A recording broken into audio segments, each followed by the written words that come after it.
Olá, seja muito bem-vindo a mais um episódio do Faz Pensar, o podcast do Viva Rio. Eu sou Raquel de Paula. E eu sou o Guilherme Persil. O nosso tema de hoje ele traz uma pergunta mais direta e mais incômoda. Essas operações, né, que a gente vê durante a guerra ao tráfico, algumas ações que elas priorizam confronto e troca de tiros, elas são parte da solução? E antes da gente entrar nesse debate, vale lembrar que Viva Rio nasce justamente da indignação contra a violência que assolava o Rio de Janeiro da década de 90.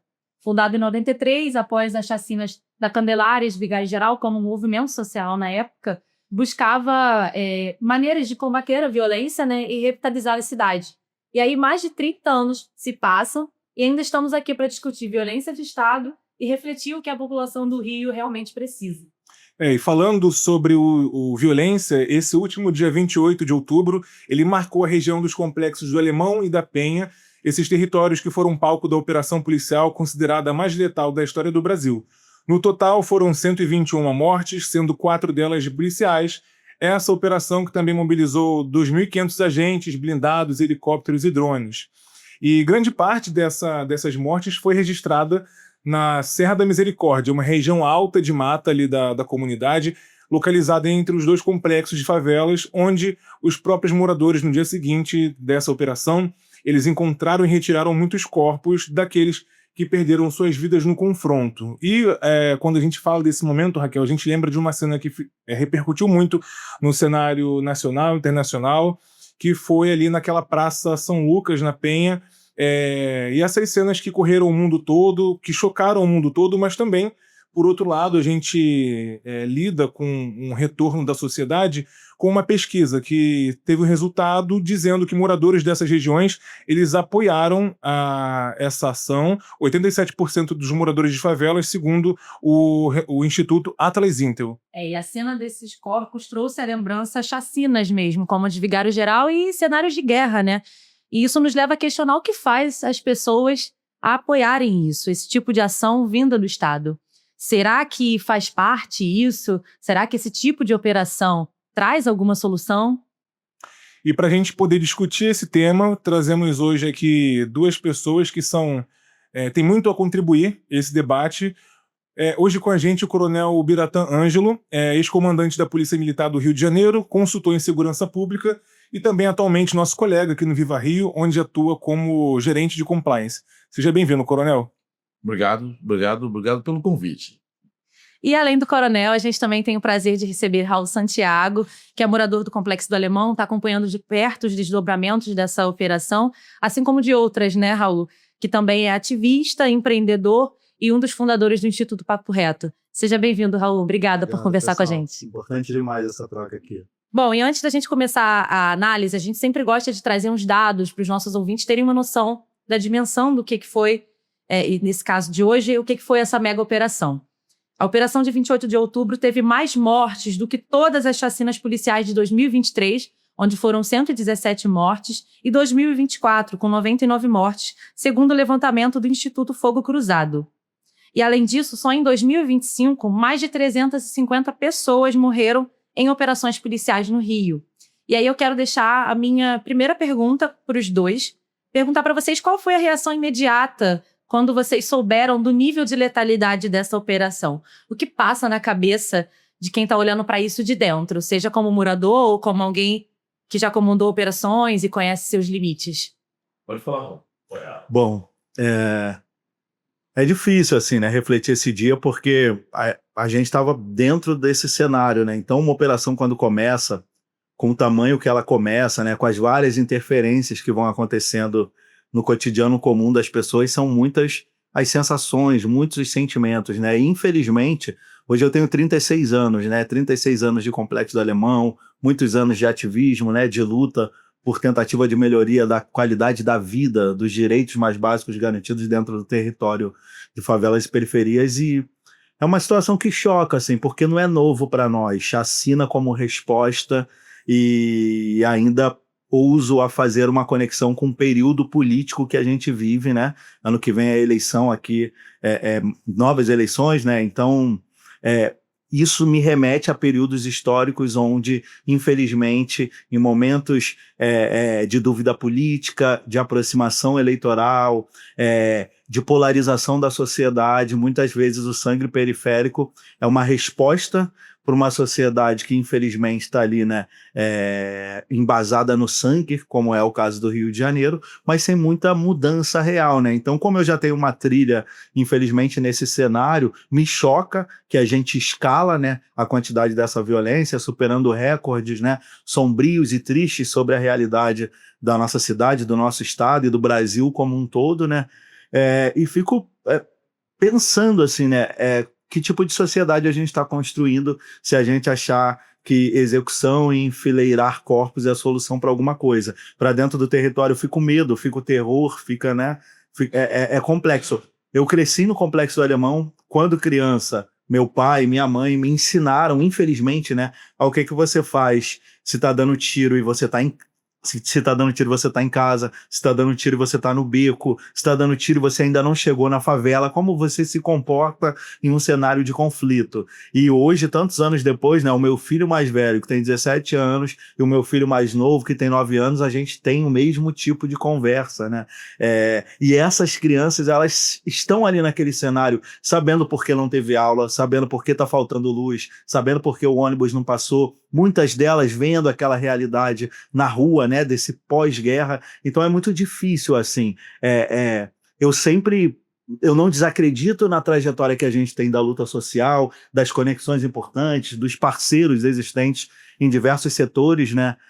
Mas a sensação que fica é que a gente está sempre reiniciando tudo que a gente fez. Por exemplo, o Instituto Papo Reto, onde eu sou diretor, a gente tem 11 anos de existência. Parece que esses 11 anos se reiniciam e a gente tem que reconectar tudo de novo, tem que voltar a dar atenção psicológica para as crianças que estão crescendo com traumas e medos. A gente vive num cenário que divide, ou você é a favor do bandido, ou você é a favor da polícia, quando na verdade a gente só quer existir, que é uma polícia que preserve a vida, quer que menos jovens se envolvam com tráfico, né? E parece que isso se reinicia. Então é um cansaço mental, assim, talvez eu traria, além do choque, do horror daquilo que a gente viveu. Eu já pedi para o Raul começar falando porque ele estava lá. Eu estava trabalhando, trabalhei de manhã, dei aula na faculdade, depois vi para minha atividade no Viva Rio. E como eu soube da operação, dando um susto, as pessoas catando bolsa e querendo ir embora para casa, etc. Falei, mas o que houve? Já tinha imaginado, vai faltar luz, coisas do cotidiano, né? Vai faltar coisas ruins, mas não tão ruins. Vai faltar luz, greve de não sei quem, greve do ônibus, greve do metrô. Não, você não está vendo na televisão, não está vendo na internet. Está tendo uma operação no Alemão. Mas você mora em Campo Grande, você mora em Vicente Carvalho, a operação no Alemão está indo embora. Não, o Rio de Janeiro está um caos. Aí já não era só a operação no Alemão, mas sim as suas consequências. E aí eu fui me assenhorar do que estava acontecendo, né? E aí tinha coisa de 50 ou 60 mortos. Estamos falando do primeiro dia, a resposta do primeiro dia, né? E dentre esses mortos policiais. Mas aquele número me assustou, né? Impactando muito, muito. Assim como o Raul, eu cresci em comunidade, cresci em favela. Eu não gosto muito de falar comunidade, eu gosto de falar favela. É uma questão só de estilo, né? De estilo de idade, né? De estilo de idade, você guardar algumas tradições. Eu nasci em favela. A minha realidade foi outra. Então, eu não cresci com esses medos que ele cresceu. Não cresci com esses medos que ele cresceu. Porque tínhamos um outro tipo de situação. O confronto entre polícia e vendedores de drogas, né? Que não eram chamados de traficantes, eram chamados de vendedores de drogas, ou seja, o pessoal da boca de fumo, né? Que também não era chamado de tráfico, boca de fumo. Ou seja, tipo uma tendinha que vende maconha e boca de fumo que vende maconha, etc. Uma relação de Tom e Jerry, né? A polícia corre atrás, o vendedor corre da polícia, encurralou, ele se entrega, etc., vai preso, e lá ia os mais bravos, os mais violentos, vamos chamar assim, mais...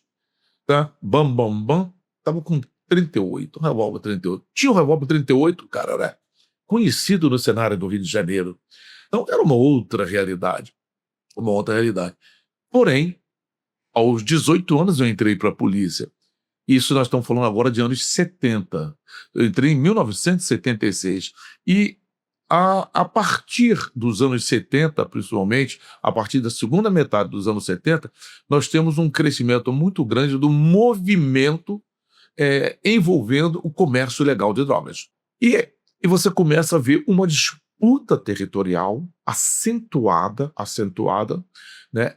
E você vê entre facções. Dentre essas facções, você tem a polícia, que é uma facção do Estado, voltada à facção no sentido não marginal, mas é a facção legal do Estado no sentido de ferramenta de uso da força para atuar nos territórios, né? E a polícia vai aumentando a sua potencialidade letal à medida também que os vendedores de drogas vão aumentando a sua letalidade, a sua potencialidade letal. E eles vão cada vez mais avançando nas suas estratégias, né? Aí vimos a criação do bonde para proteger a droga que entrava, a circulação dos agentes, né, envolvidos no comércio de drogas, ou seja, e também algumas estratégias de proteção, de segurança, estratégias que eu estudei na polícia, que eu estudei na minha pós em segurança das organizações, estratégias de círculos concêntricos, onde você bota contenção humana para você avisar, fazer o primeiro combate até chegar no foco de segurança, e você vê esse aumento da violência.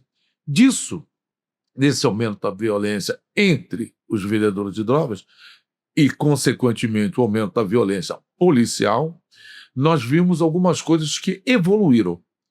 Eles ficaram cada vez mais bem armados, eles saíram de estratégia, passaram a utilizar efetivamente estratégias, né? Nós chegamos a ver bandidos que não sabiam muito bem utilizar um revólver, uma pistola, depois não sabiam muito bem utilizar o fuzil. Chegamos a ver hoje atiradores de precisão, altamente treinados, com táticas de guerrilha, né? E a polícia, por outro lado, também evolui nas suas estratégias. O que não muda? A atenção do Estado àqueles espaços. Mas essa é uma operação, uma mega operação, pelos números dados pela segurança pública, cerca de 2.500 policiais, não sei quantas centenas de viaturas, etc., todo um aparato, e eu não vi o mesmo aparato voltado pelo poder público para a atenção à sociedade que mora ali. Por exemplo, quantas ambulâncias estavam envolvidas nessa operação? Segundo, quantas pessoas estavam envolvidas para dar apoio psicológico àquelas pessoas lá da comunidade? A polícia diz, nós protegemos, essa é uma informação da polícia, tanto que não teve pessoas não envolvidas, presas ou atingidas dos faros, só os que enfrentaram. A sociedade que mora ali foi protegida, protegida do disparo, digamos assim. Mas e o trauma que é causado nessas pessoas? E aí vem uma coisa importante para a gente parar e refletir, o impacto que me causou. Se a polícia fizer uma operação com 50 policiais, ela faz inúmeras operações por dia, porque a polícia é estadual.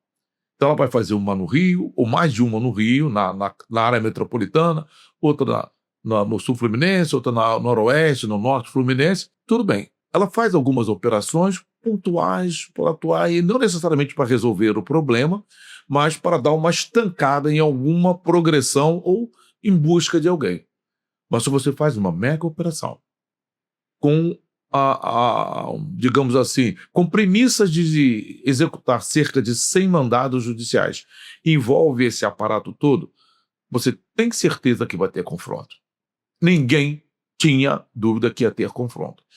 Bom, se eu vou ter confronto com esse aparato, eu tenho certeza que a letalidade vai aumentar. Eu não posso, ninguém tem bola de cristal, ninguém adivinhar quantos mortos teriam. Sabia-se, então, que aquela operação ia criar um impacto muito grande naquela população, naquela área em que ela foi feita. Ok, a polícia tomou um cuidado. O entorno do complexo bem alemão, ou seja, o entorno da Serra da Misericórdia, o entorno proximal, estava bem guardado pela polícia. Outras áreas não estavam, porque não tinham a expectativa, possivelmente, da desordem causada no Rio de Janeiro. Mas uma operação dessa envergadura, ela só se justifica se o Estado, não polícia, o Estado, não ferramenta de uso da força, já souber, durante a operação, e anunciar, a partir de amanhã, nós vamos implementar. Ou seja, não cabe, na minha cabeça, dizer que há uma preocupação com aquela sociedade se o Estado não sabia o que ia fazer com aquela sociedade. Não sabe. Uma coisa é a gente criticar a ação que estava planejada. Não é boa, etc. Não, mas isso aí, se criticar qualquer proposta apresentada. Isso é válido, né? Mas não tinha proposta. Como não tem, como ainda estão pensando. Então, não pensaram. Aí me cabe uma pergunta. Será que o governador sabia dessa operação? Frutos eleitorais ele tirou. Porque a rede social da segurança pública do governador cresceu em aplausos e adeptos. Mas será que isso resultou? Então, o que nós vemos hoje é que a cada dia que passa, nós temos uma banalização da vida. Não só por falta, pela escassez das políticas públicas voltadas para as pessoas que moram naquele local, como também pela sociedade do entorno, principalmente, que gosta de aplaudir aquilo que para eles não é próximo. Ele não se sente atingido. Então isso é muito, muito ruim. E aí, embora possa parecer dar um desânimo, mas eu estou com o Raul no que ele falou. Vem um balde de água fria. A gente faz um polichinelo e aquece porque o movimento não pode parar. Coronel, nesse ponto, quando a gente fala também sobre a ausência do Estado após essas operações, a gente lembra que o Alemão e a Penha carregam também cicatrizes de 2010, quando já passaram por uma situação quando o Exército entrou e o mundo assistiu também à ocupação das favelas. Depois desse episódio, algumas promessas surgiram, como pacificação, teleférico, alguns projetos sociais, só que nem tudo aconteceu de verdade. Raul, para quem viveu então essa época de perto, 2010 de perto, o que você reativa em você esse 28 de outubro? Além disso, também queria saber como que a comunidade acorda no dia seguinte, depois de uma operação desse porte. Se a gente vê a presença do Estado no dia seguinte, como que as pessoas lidam ali com essas próprias dificuldades? Boa, essa é uma pergunta muito boa, cara, porque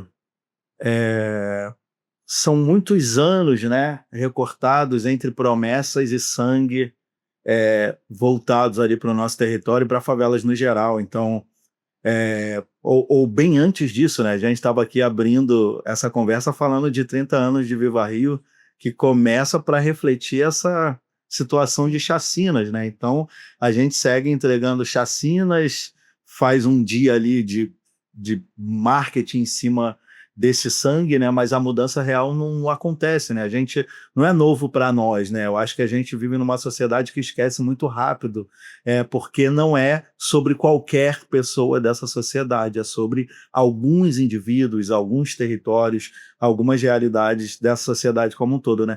E o que me deixa triste é olhar justamente essa linha do tempo, né? Porque em 2010 a gente tinha um discurso narrativo de ação conjunta. Ia entrar a polícia, mas iam entrar os serviços diversos.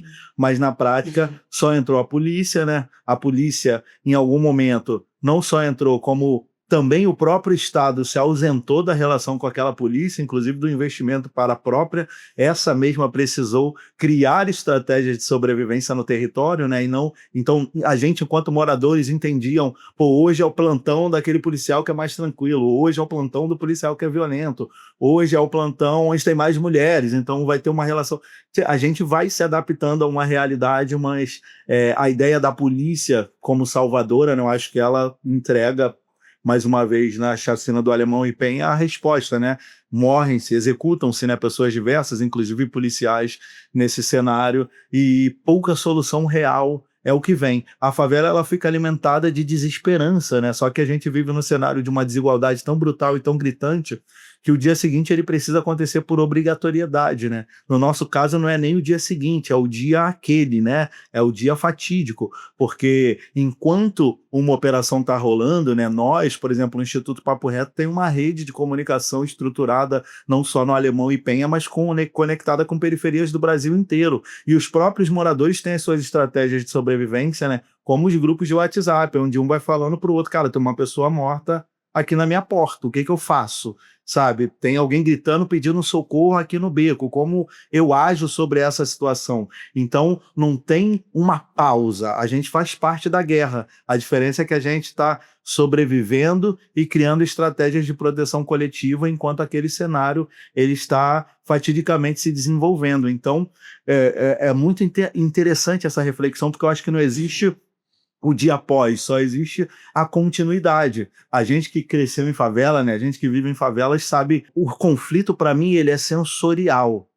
Então você tá na favela, vem aquela coisa, pô, tá tendo operação, a polícia tá entrando. Então você entra para um primeiro start de, cara, cadê as crianças? Pô, fulano tá em casa, avisa aí a todo mundo, para não sair pra rua, vamos ter mais cuidado no circular pela favela ou na chegada dentro desse território. No segundo momento, o conflito realmente estoura. Aí você vai mapeando, né? Onde é que está esse conflito? É na parte alta, então quem está lá? Vamos ver como é que está a nossa família, as pessoas. Quem está aqui na parte de baixo, fica alerta. Então você vai vivendo a guerra junto, porque você quer se proteger sobre ela, né, sobre esse cenário, e quando o conflito é perto do lugar onde você vive, ele tem uma sequência, né? Ele vem com uma sequência de tiros que vira um grande silêncio, depois um latido de cachorro, uma mãe gritando, fulano, cadê o fulano? Tá todo mundo... Então, assim, é muito sensorial, né? No meu caso, como a gente não tá na rua trocando tiro em nenhum dos lados, é escuta, né? É áudio, a guerra é áudio, é latido de cachorro, é silêncio, é mais tiro, as provocações de ambas as partes se desafiando em um beco que tem menos de 100 metros e você sabe que tem 2 grupos ali, sabe, nessa realidade. Então é muito complexo.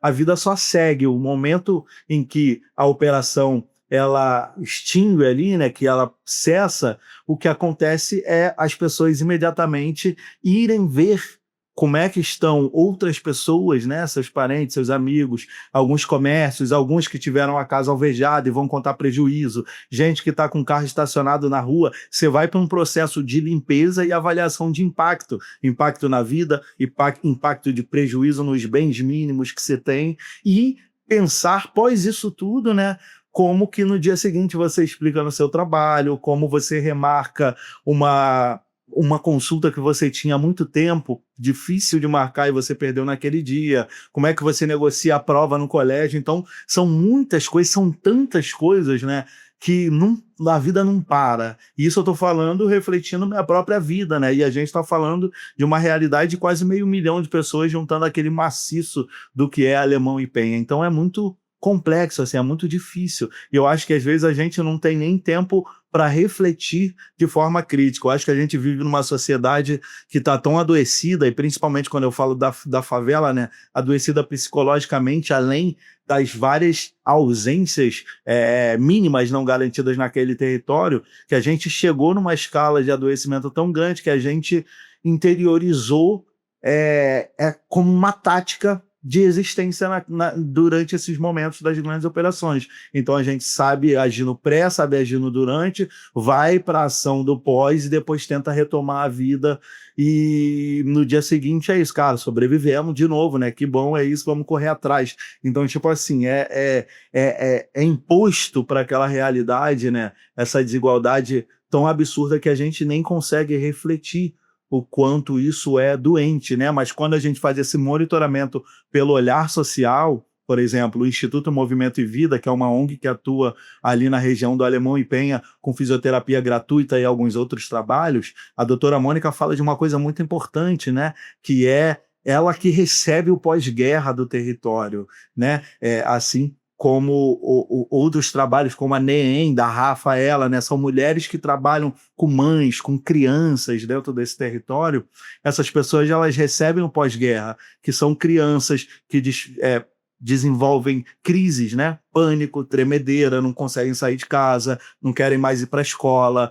Tem muita criança PCD, autista, né? Que desenvolve outros pânicos diversos. E a gente, infelizmente, não conseguindo, né, disputar essa narrativa com a força e amplitude que ela deveria ter, vamos criando metodologias de sobrevivência. Então, a doutora Mônica e a Rafa, 2 trabalhos importantes do Complexo do Alemão, a última campanha antes dessa operação, porque já houveram outras, e pós esse conflito do Alemão, voltam para a rede para pedir doação de abafadores de ouvido para as crianças. sabe? Então é esse o nível de coisa que fica. Fora o brutal, é ver o corpo, é ver o sangue, é saber que pessoas estão se executando, né? Você vai semeando coisas ali que ficam e que são difíceis de tirar. Eu acho que, para passar a fala para o meu amigo Biratã, eu sou uma das pessoas, né, que, como liderança local, recebo grito de socorro das pessoas diversas. E aí, cara, naquele cenário daqueles vários corpos, tinham jovens envolvidos com o mercado ilegal, até então ilegal, das drogas, tinham pessoas inocentes, né? A gente do Papo Reto está fazendo um monitoramento 1 a 1 também daquelas pessoas como uma perícia própria. Então a gente identificou um pedreiro, a gente, né, já identificou um dono de loja. Então tem pessoas que a gente vai disputar judicialmente, porque infelizmente no mesmo dia, no dia seguinte, a gente já perdeu a narrativa para uma sociedade que se sacia quando se entrega essa imagem. Então, a imagem pública de muitos daqueles indivíduos, elas já foram assassinados e isso não volta mais. A gente está correndo atrás do direito básico mínimo de inocência diante de outros cenários. E eu sou uma dessas pessoas que foi procurada por muitas dessas mães, e aí as pessoas ficavam questionando, né? Mas, pô, você está ajudando o traficante? Eu falei, mano, eu estou ajudando mãe. Eu acho que, tipo, toda mãe tem o direito a enterrar um filho, todo mundo tem que, sabe, ter um momento de luto. Então, tem várias coisas que movimentam nesse cenário crescente das desigualdades que eu vim. E eu sou uma das pessoas que também foi ajudar a identificar alguns daqueles corpos, né? Tem uma matéria que saiu numa grande veículo de televisão que chamou a Serra da Misericórdia de a Serra do Crime, né? E aquilo foi tão triste para mim, porque eu cresci na Serra da Misericórdia. Eu corria, eu fazia piquenique, eu aprendi a andar de moto. A serra tem hortas comunitárias, tem curral de vários animais, tem uma galera que veio do norte e nordeste, que tem uma vivência de interior e se estabeleceu naquela serra e cuida daquela serra. Então tem uma vida ali, né? Além disso, tem uma pedreira, né, de um outro país que explora aquele território. Então é muito grave quando um veículo de alcance global diz que aquela é a Serra do Crime, sendo que existem tantos detalhes naquele lugar. Eu acho que o trabalho que a gente tem feito é muito sobre tentar disputar essas micronarrativas de, cara, não é a Serra do Crime, é uma área de preservação urbana, né? Preservação e recuperação urbana desde os anos 2000. É fato, verificado pela Prefeitura do Rio de Janeiro. E no final das contas eu fui uma das pessoas que ajudou a encontrar, localizar alguns desses corpos, porque eu conheço a mata ali com algumas mães, e a ver eles serem acumulados ali naquele cenário. E a gente, se resgatar qualquer uma dessas imagens, ver pessoas passando, crianças passando, a vida existindo, né? Apesar de, é preciso seguir, porque não há outra possibilidade diante do cenário da sobrevivência. E me marca muito a cena, voltando para os sensores que eu falei do início dessa conversa, o odor que fica naquele lugar, né? Quando a gente começa a juntar 10, 15, 20, 50 corpos, um calor sinistro, né? Pós um período na mata e tal, tem um cheiro, tem uma situação ali que isso é impossível, eu talvez não consiga explicar em palavras, mas eu lembro aqui quando eu falo, né? Eu sinto assim, arrepia esse todo, né? E a gente tá falando de mim, que com toda a humildade do mundo eu digo que eu sou cascudo, já vi isso muitas vezes, sabe? E quando é uma criança, quando, sabe, são pessoas que já têm outros problemas crônicos diversos, então acho que é muito sobre isso, né? Não tem o pós, a vida ela vai acontecendo e se adaptando nesse cenário de violência para conseguir tentar novamente, quem sabe, no dia seguinte, né? Sim, e aí eu acho que tudo isso que você está falando, para o outro lado da segurança pública, se fala muito que é uma tentativa de retomada de território, né? A gente escuta muito esse termo, né? Eu acho que não importam muito os meios, importa a retomada.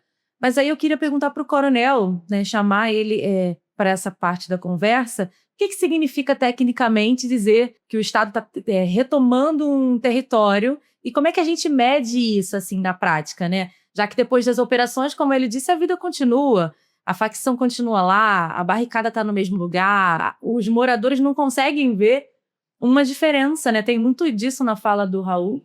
E aí, como que a gente mede tecnicamente isso, assim, essa retomada de território? O termo retomada de território, ele pode ser empregado com orgulho ou empregado com vergonha. Quando você está numa guerra internacional, onde um outro grupo toma o seu território, país A contra o país B. O país B invade o território do país A, ele se prepara, se alia e retoma o território. Ou seja, retomar significa voltar a ter aquilo que você já declara perdido. Você perdeu. Em guerra, e o termo retomada de território é um termo militar, não é um termo da segurança pública.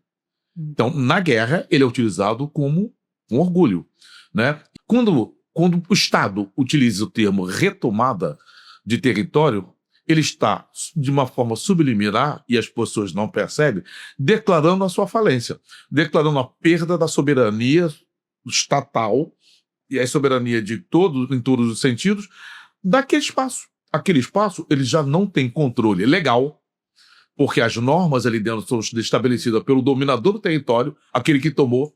Ele não tem controle administrativo, porque toda a fiscalização é feita por aquelas pessoas que estão ali dentro, e a comunidade sofre com isso.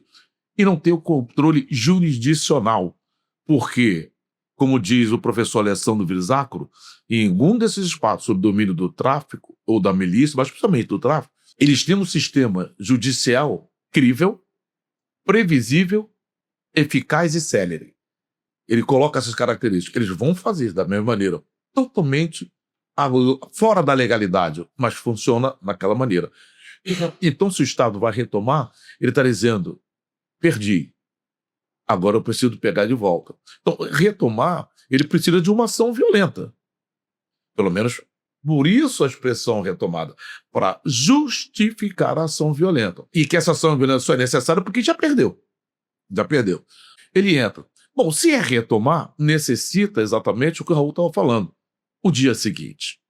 Retomei, a força policial não é responsável pelo dia seguinte. Ela é responsável por todas as consequências do dia da operação. O dia seguinte, ela pode estar lá para garantir as ações necessárias para o dia seguinte. E é isso que se prometeu em 2010, e eu não vou nem dizer, porque ele está lá, ele mora lá, ele já disse o que aconteceu depois, mas a polícia teve que ficar. E a polícia teve que ser uma política autopoética, ela teve que se recriar. Como se recriar? Quando você vai olhar projetos sociais que tem no alemão, vamos pegar só do alemão, porque onde foi a questão. Você fala, projeto judô, não sei o quê, quem está dando? É o sargento fulano. Projeto não sei o quê, quem está baixo? É o sargento, é o cabo Beltrano. É um policial que é bom de judô, que é bom de basquete, treinando aquela garotada, com a pseudo-resposta de que é para fazer a melhoria da relação polícia e comunidade. Não, a melhoria da relação polícia e comunidade não precisa ele dar aquele treinamento, basta que a polícia patrulhe. Patrulhar faz parte da atividade policial. Fiscalizar, prender, correr atrás, faz parte da ação policial. Então, se as pessoas se sentirem patrulhadas, os espaços, dividindo o espaço entre si, sendo dona do território, né, sob a égide do Estado e a polícia patrulhando, as pessoas vão se sentir bem. Como se sentem bem? Todo domingo, quando fecha a Avenida Atlântica. A polícia está ali patrulhando, as pessoas estão andando de patinete, estão correndo, da bicicleta, estão jogando bola, etc. e tal. E a polícia presente ali. Muita polícia. Ninguém se incomoda com a presença da polícia. Eu acho que é isso que aquela comunidade quer. Então, essa retomada, ela traz um efeito extremamente vergonhoso. Mas tem uma coisa fundamental. Não vergonhoso para a polícia, porque ela é a ferramenta que o Estado tem e ela tem competência, tem eficácia para os propósitos do Estado. Qual é o propósito? Entrar e trazer o meu dividendo de dados. Tantos presos, tantos acusados apreendidos, tantas drogas apreendidas, e aquelas mortes à vida, elas são divididas. Veja só, todo mundo, quando fala do número de mortos que aconteceu nessa operação no Alemão, não fala 121 mortos. Ou quando fala 121, separa. Como se tivesse separação de vida. Como a vida do policial é diferente da vida do morador. Aliás, ninguém se preocupou em saber onde mora o policial que morreu. Onde morava o policial que morreu. Principalmente aquele de 40 dias de polícia. Onde morava aquele garoto? Ninguém se preocupa em saber a origem do policial. Porque tem medo de saber que ele vem de uma favela. E ia falar assim, morreu mais um favelado. Né? O Estado vai ter que admitir isso. Vai ter que ter essa admissão. Agora, tem uma coisa que me preocupa. Nessa questão do alemão, algumas coisas, também, como eu disse, foram novidades.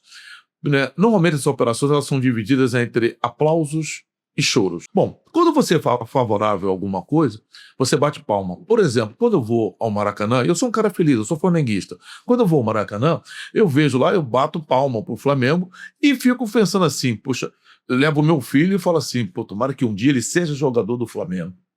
Eu não pude ser, mas tomara que ele seja, né? 3 já passaram disso, mas eu tenho um quarto lá que não tem esperança. Não tem esperança. Né? Eu quero saber se as pessoas que bateram palma para a operação querem que seus filhos sejam policiais. Eu duvido. Porque o que eles sentem pelas pessoas que morreram é o mesmo que eles sentem com a polícia. Eles tratam essas vidas perdidas, os policiais, como água. Você só se preocupa quando está com sede. Eles agora batem palma. Mas se eles estão tão assim favoráveis à polícia, quero ver fazer uma pesquisa e saber se eu gostaria que seu filho fosse policial. Eu duvido. Porque ninguém quer. Sabe por quê? Primeiro, a primeira resposta que ele vai dar vai ser: eu não quero meu filho exposto ao perigo. Quer dizer que o filho dos outros pode. Ou seja, então existe uma seletividade da qualidade de vida. Essa seletividade da qualidade de vida acompanha a seletividade da ação do Estado. O Estado não está ausente no Rio de Janeiro. Ele é seletivo. Ele é seletivo. Isso para nós é muito ruim. Então, como segurança pública retomada de território é uma expressão que, para a polícia, ela vai lá e cumpre o papel que lhe deram. Mas, como política pública, é uma vergonha.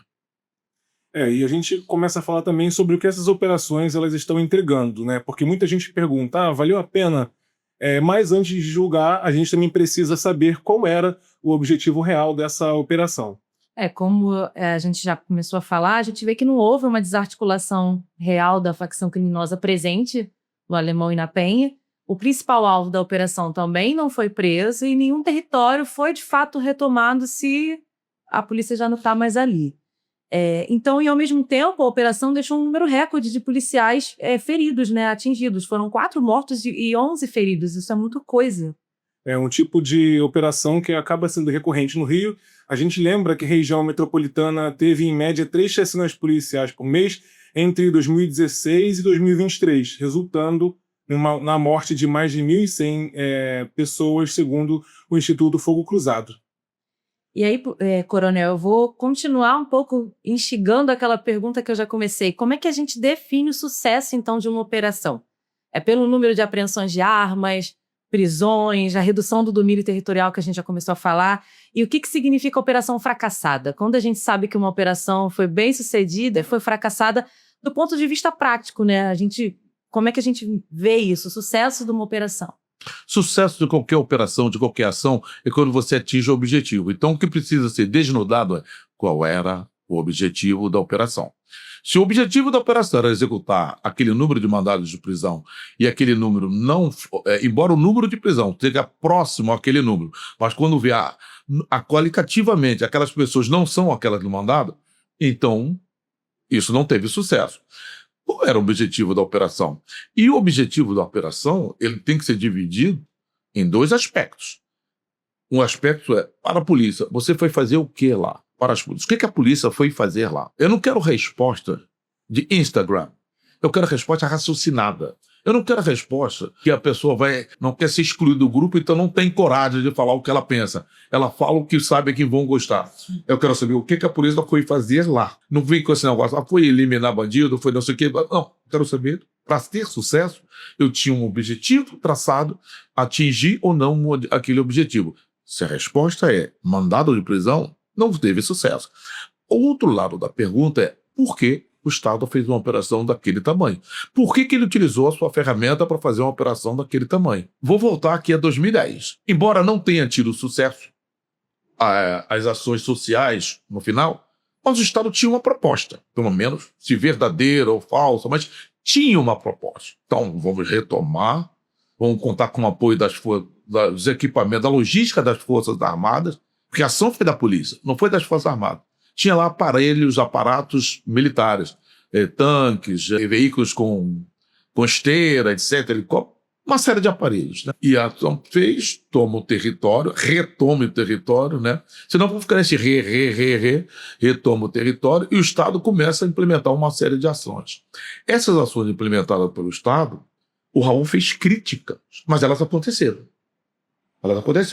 Ele tem crítica, ele para lá, ele sabe o que foi bom, o que foi ruim. Então ele tem crítica, ela aconteceu. Então você tinha uma proposta. Se eu faço uma operação desse tamanho sem proposta, eu não posso nem dizer que ela teve sucesso ou insucesso. A gente vai ficar brincando aqui de bola de cristal, né? Vamos ver onde a polícia vai atacar agora. Onde vai atacar? Onde vai atacar? E aí, o fracasso da ação do Estado naquela operação está no seguinte: o que mudou? Quem foi preso? Quantos mandados? Qual foi o enfraquecimento do círculo do comércio de drogas, que eles estão chamando de narcoterrorismo? Qual foi o enfraquecimento? Não vai me dizer que o número de fuzis apreendidos gera um enfraquecimento, porque ele é reposto imediatamente. Por quê? Hoje, o tráfico de droga no Rio de Janeiro, ele movimenta para o mundo. Para o mundo. Então, aquilo vai ser reposto imediatamente por quem tem interesse em manter naquele espaço aquele status quo. Se eu fosse vendedor de arma, eu diria, foi um sucesso a operação. Se eu fosse vendedor de munição, eu diria, foi um sucesso a operação, pelo menos para mim. Se eu fosse vendedor de drogas ou fornecedor, também foi um sucesso. Se eu fizesse parte da gerência do comércio de drogas do Alemão, eu também diria, foi um sucesso para mim. Eu continuo fazendo o que eu estava fazendo. Só morreu o Porongo.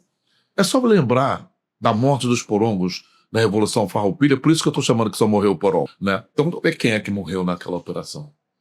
As lideranças, efetivamente, liderança mesmo? Não morreu nem foi preso.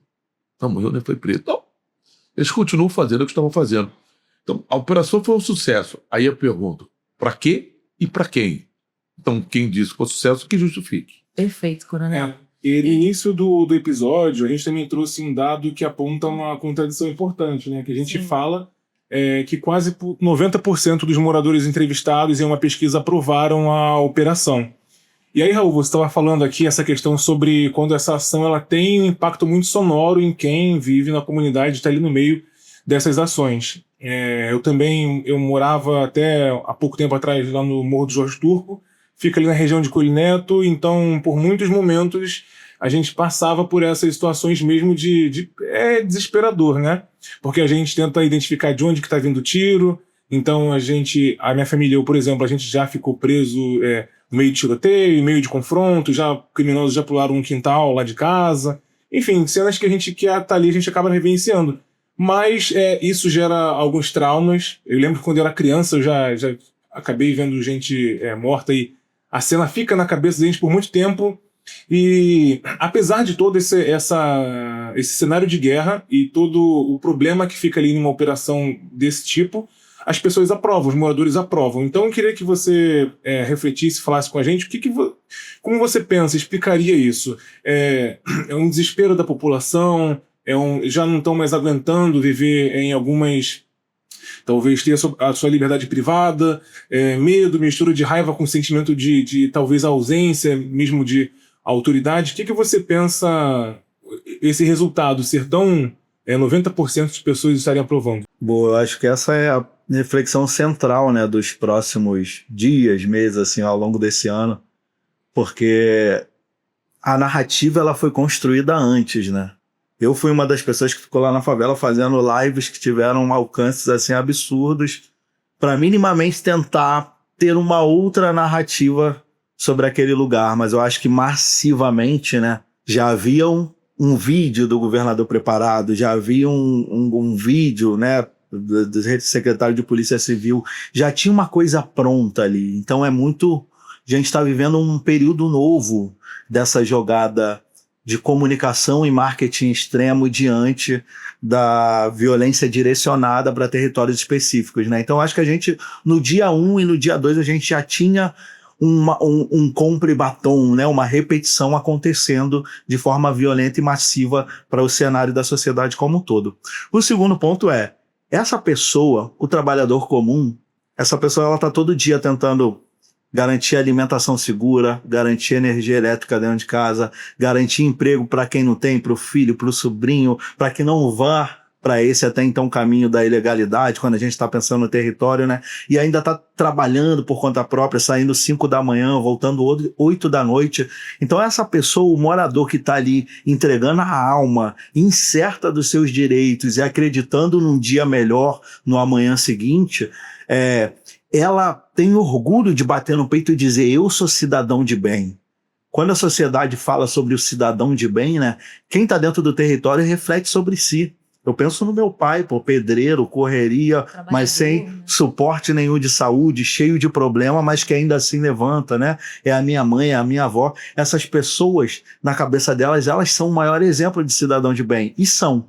Para quem não vive no território, existe a criminalização daquele todo. Para quem olha de fora, pensa que todo mundo ali, de alguma forma, tem a ver com esse mercado que é gigante, mas quem participa dele naquele gigante que é o alemão, né, é uma minoria, é uma porcentagem ínfima diante da associação como um todo, da sociedade como um todo. Então eu acho que nesses imediatismo, né, e nessa construção massiva de comunicação, essa resposta ela seria esperada, porque as pessoas não aguentam mais sofrerem violência, né, dos policiais que usam da farda para cometer abusos, nem de territórios que, por terem, né, essas forças paralelas diante do abandono do Estado, vivem reféns desses conflitos que escalam, né? E eu acho que no Rio de Janeiro, né, no Brasil como um todo, mas no Rio de Janeiro, é tão brutal e tão presente que cria torcida organizada, né? Hoje a gente vê facção brigando em comentário de Twitter de páginas A ou B de diferentes territórios. Então a gente,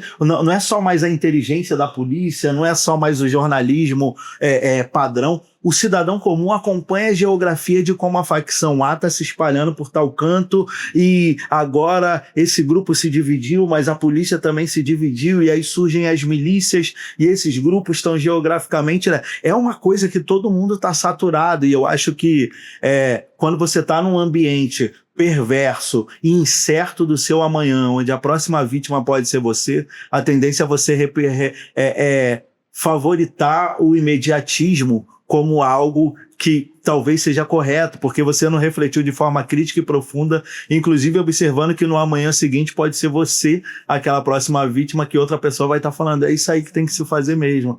E eu acho que, e até sobre crença, né, eu acho que eu perguntei muito isso nas minhas lives para a sociedade, né, você acha que uma mãe não tem o direito de enterrar um filho? Porque além do aplauso a tal situação, aí tinha gente se criticando, vai resgatar corpo de traficante, vai não sei o quê, isso e aquilo. E a segunda pergunta que eu fiz, que eu acho que é o que eu mais tenho usado para todo mundo que a gente conversa é: você se sente mais seguro agora? Hoje? A gente assassinaram 121 pessoas no Alemão, né?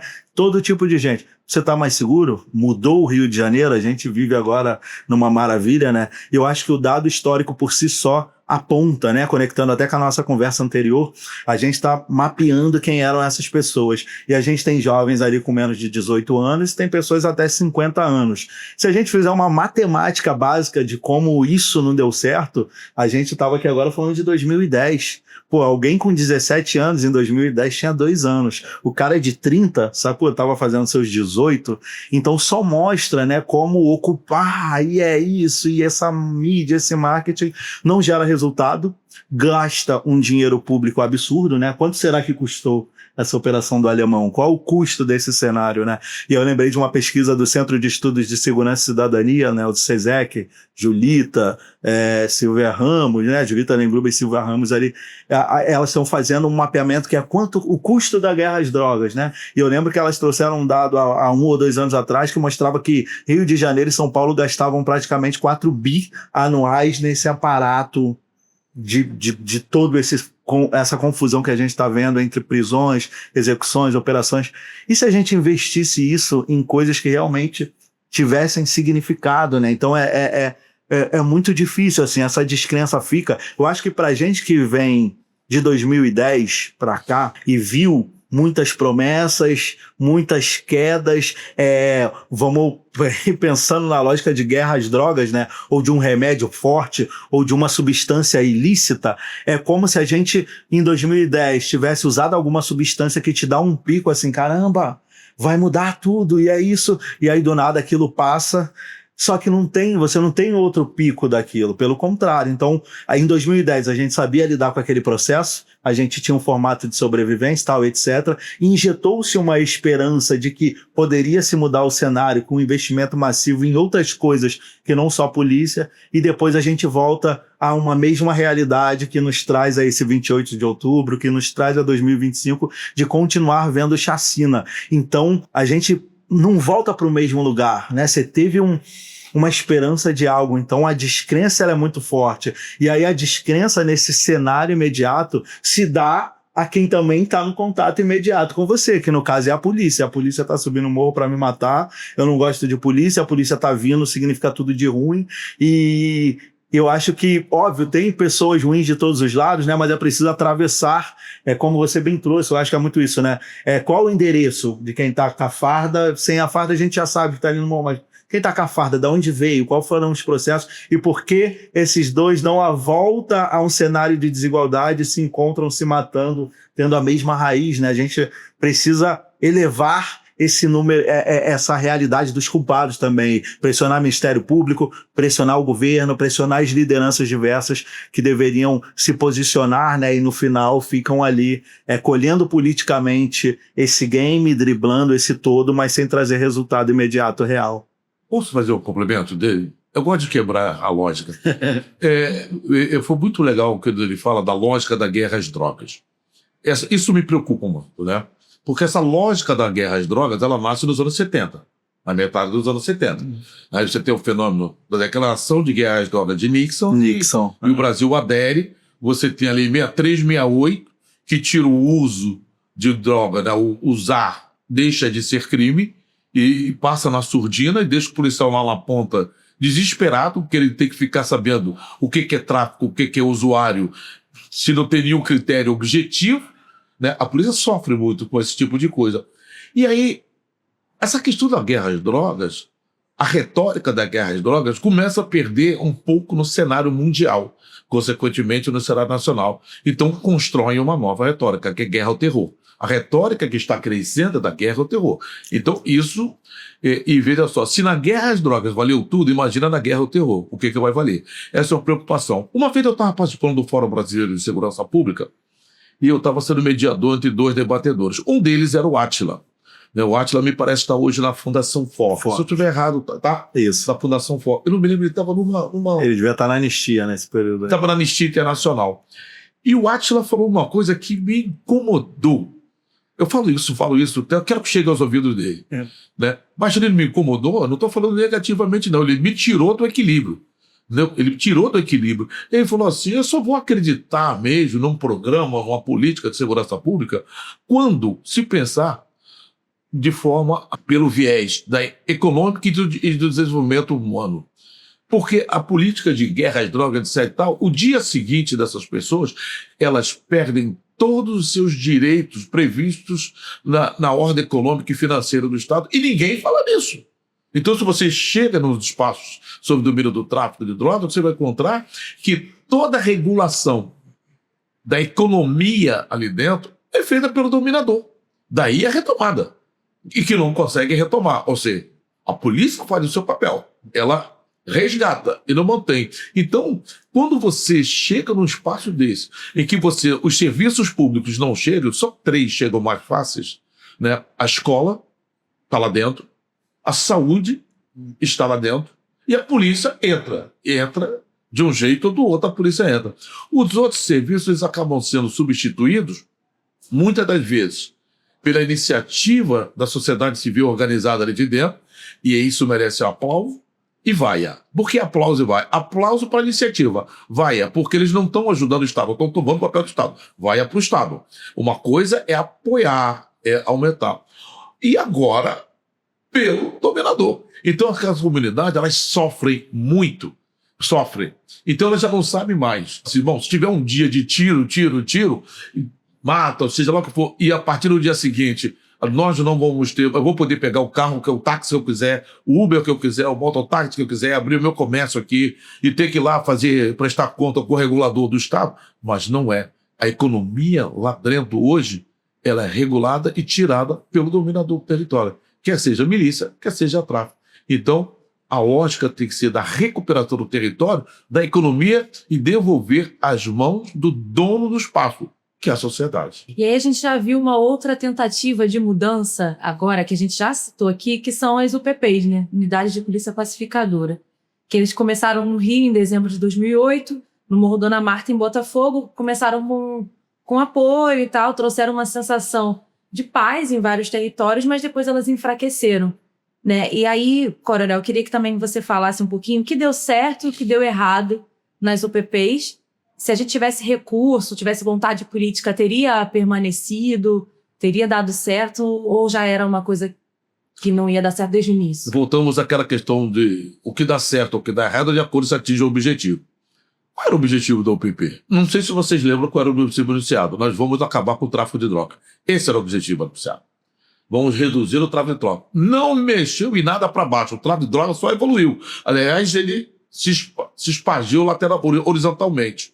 Então, se esse era o objetivo, ela não deu certo. Mas a UPP, que é uma estratégia de retomada de território, com outro nome, ele começa em 1993 com o nome GAP, Grupamento e Aplicação Prática Escolar, no Morro da Providência, e também aqui no Cantagalo. Depois, em 2000, com o nome de GEPAI, do Cantagalo, que depois se espalhou, inclusive, para aquele território. Não necessariamente alemão, mas Vila Cruzeiro. GEPAI, Vila Cruzeiro. O Rio estava nisso aí desde o começo também, né?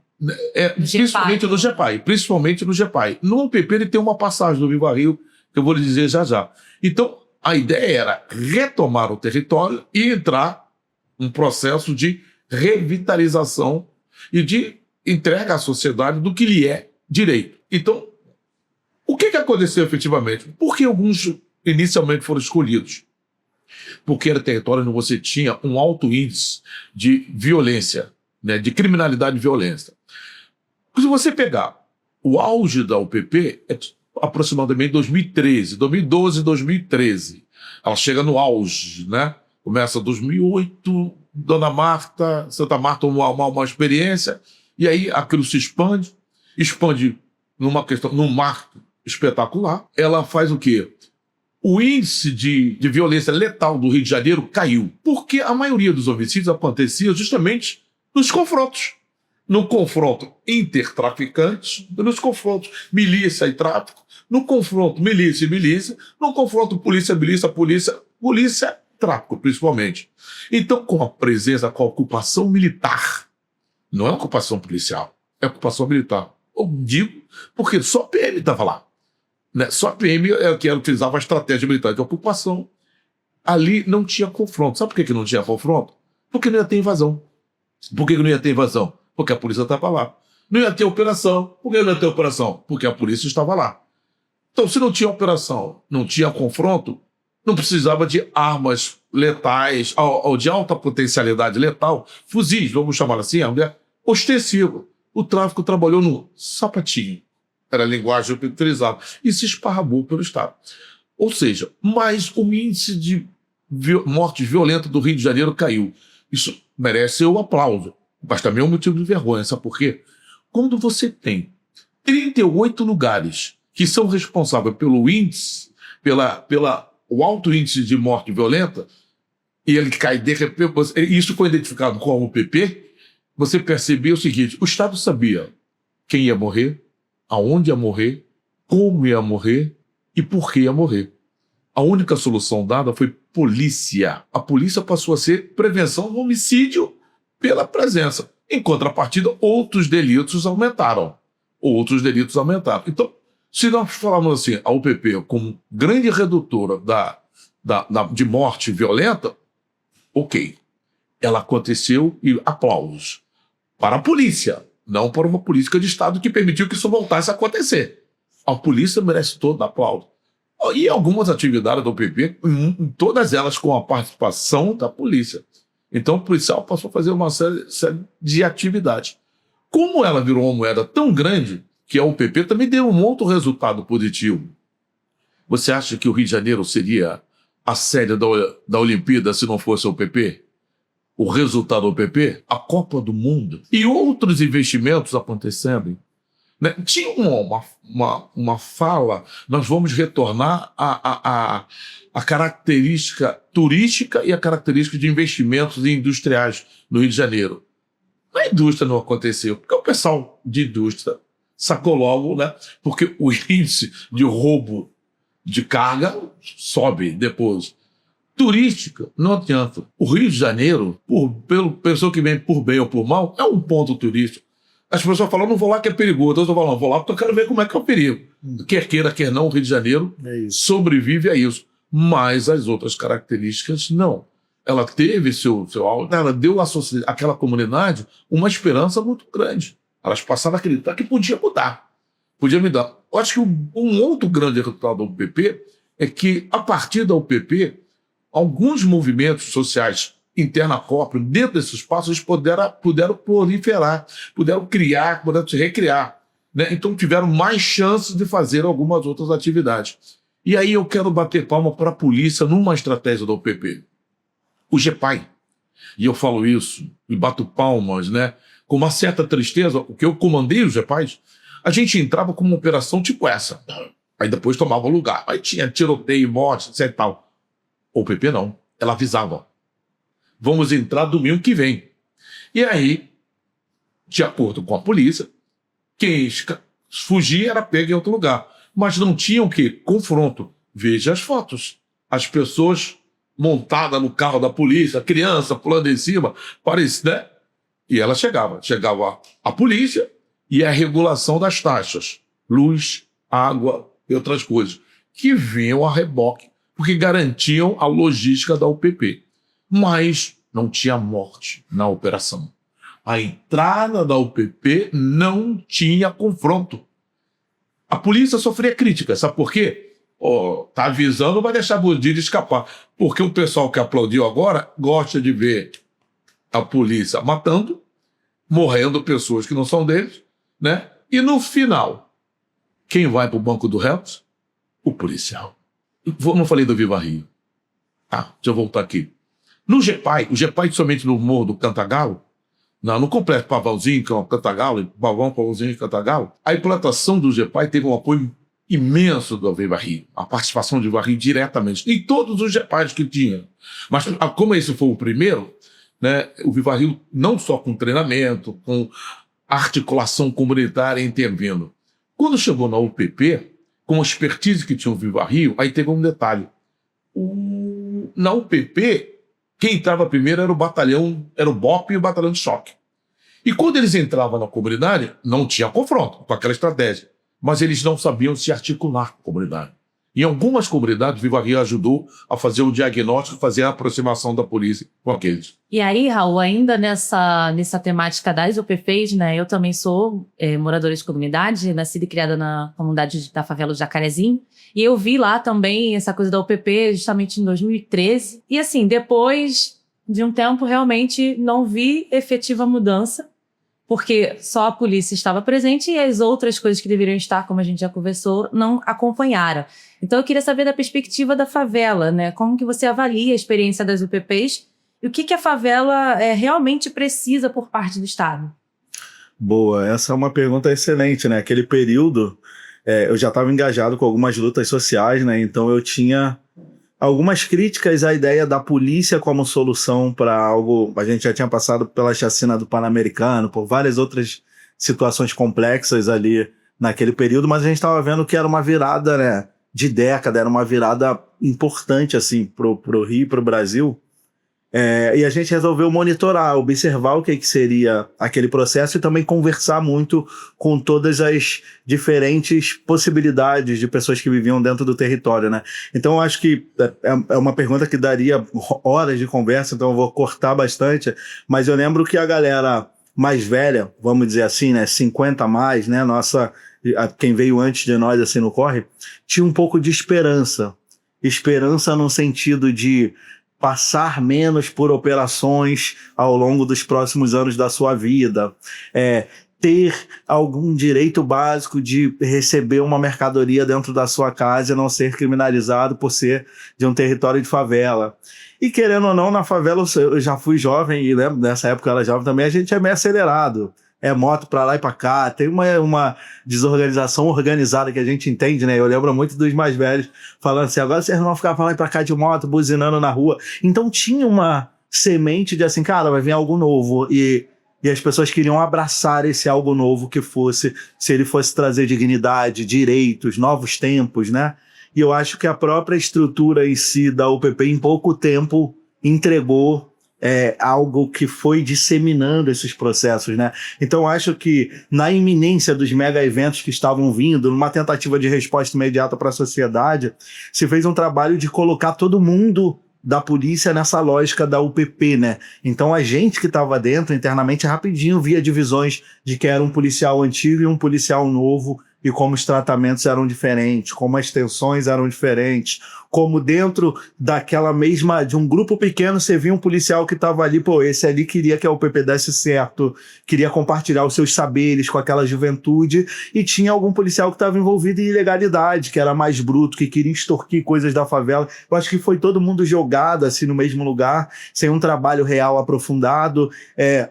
Houveram esforços, né, de tentar conectar outros saberes do território ou os que estudam essa realidade da segurança pública, mas a estrutura em si, né, entregou em pouco tempo seu resultado. Eu acho que qualquer pesquisada as pessoas vão chegar a nomes óbvios de ex-governadores presos, ex-empresários presos, né? Então, infelizmente, surgiu ali naquele lugar algo que estava muito além da ideia de policiamento, segurança pública, de refletir a política sobre drogas daquele período, mas tinha um acordo de comércios novamente com aquela realidade, trazendo a gente a esse fatídico momento. Então a gente ousou esperar que algo novo viesse, e quando esse novo não vem e a gente chega à realidade atual de experimento de outras violências, isso só reforça essa tristeza e essa descrença. Por isso que é difícil fazer novas coisas, né? Eu acho que a gente está falando sobre pesquisas, sobre dados. Eu estava aqui pesquisando algo que é muito recente e por isso eu ainda não gravei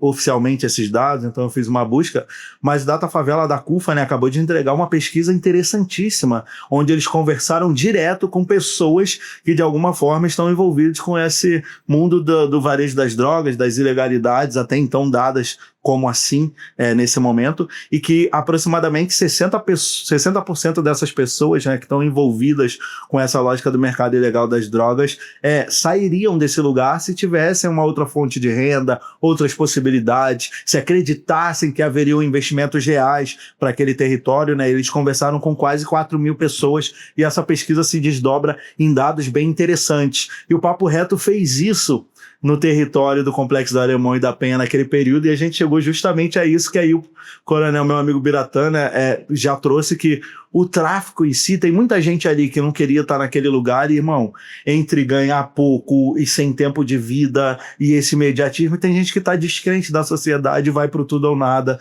e acaba indo para esse lugar. Mas tinha essa fala de, cara, a polícia tá aqui, melhorou para mim, eu não preciso usar arma, eu sei que eu tô errado vendendo isso aqui até então, mas no máximo eu vou ser preso e a facção A ou B não vai invadir meu território. E hoje, né, tanto tempo depois, a gente também tem essa pesquisa do Datafavela, da CUFA, entregando essa mesma resposta, né? E eu acho que isso é muito central e muito importante, primeiro para dizer que há possibilidade de conversas entre os extremos e que essas conversas acontecem o tempo inteiro. Porém, quem vive o privilégio ou quem se agarra na hipocrisia da negação ignora esse processo e criminaliza quando ele existe. Mas, por exemplo, eu sou uma pessoa que vive no território, que desenvolve trabalhos no território, e eu digo com muito orgulho que a gente tem o respeito e a fé pública de todas as pessoas envolvidas nesse conflito. Quando eu quero fazer uma ação no Alemão, eu informo ao comando da UPP, mas eu também procuro quem é o responsável do varejo das drogas naquele território para dizer, pô, nesse dia a gente vai fazer uma ação pelo morador, pelas crianças, pelo futuro. Se puder, acalma aí.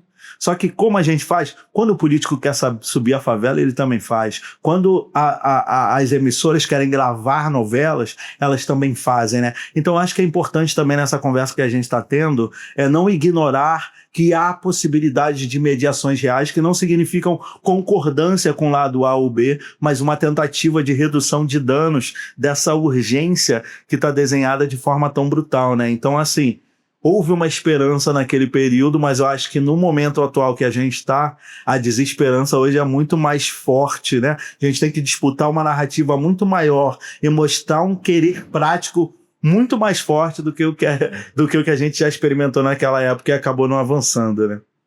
Exatamente, Raul. A gente está chegando ao final do nosso episódio de hoje, que foi riquíssimo, e inclusive ele não fecha questões. Na verdade, ele toca em feridas que precisam ser tratadas, né? O Viva Rio nasce depois 2 chacinas há mais de 30 anos porque acreditava que um outro caminho era possível. E hoje nós seguimos acreditando, né? Não existe paz construída sobre corpos numa praça, assim como também não existe segurança pública sem a presença do Estado no dia seguinte. E um caminho alternativo ele precisa ser pensado para tratar a questão do tráfico e a vida nas favelas. Então eu agradeço a presença do Coronel Biratã e do Raul Santiago pela conversa incrível que a gente teve aqui hoje. Obrigado aí pela oportunidade de botar mais uma vez eu sentado com a Raul Santiago para a gente debater, né, coisas que com visões de campos distintos, né, e de um campo comum. Nós temos um campo comum de origem, já vem origem, ele atua, vive na favela, vem e vem da polícia, né, e traga a visão da polícia. Então, eu vejo a polícia de um jeito, ele vê a polícia atuando lá na ponta, eu vi uma gestão, território de ver de outras formas também, como ele eventualmente, e essa discussão só enriquece para mim muito, muito. Né? Espero que as pessoas que estejam assistindo, elas não que elas tenham que acreditar ou estar de acordo com o que a gente falou. O objetivo é botar para refletir. Para pensar. Sabe por quê? A pessoa que mora na comunidade, ela vive um sonho. A gente não pode torturar o sonho, sabe? Eu tenho uma expressão que eu digo o seguinte: o dia que eu parar de sonhar, eu vou deixar de acreditar. O dia que eu parar de acreditar, eu vou deixar de lutar. O dia que eu parar de lutar, deixarei de existir. Porque acreditar não é privilégio. Sonhar não é privilégio, é direito. E todo mundo tem esse direito. Excelente essa fala, né? E eu fiquei aqui refletindo enquanto você estava compartilhando, né?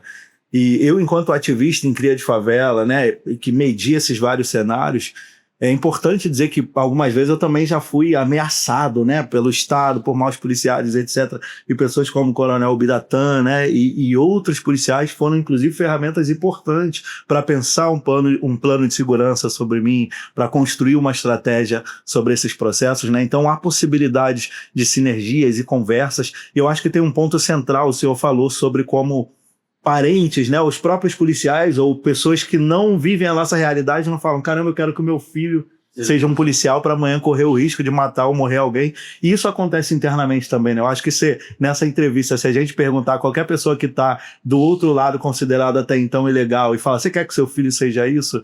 Essas pessoas não vão querer que isso aconteça. Então a gente tem um ponto comum entre essas realidades, que são as nossas crianças e os nossos jovens.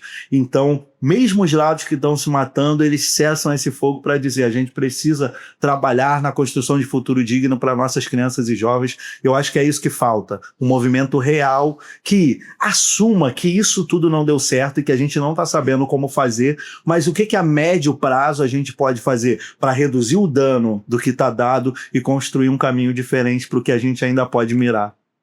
Acho que é isso. Muito bom. Obrigado, Coronel. Obrigado, Raul. E obrigado a você que também assistiu e ouviu a gente até aqui. Até o próximo episódio. Tchau, até o próximo.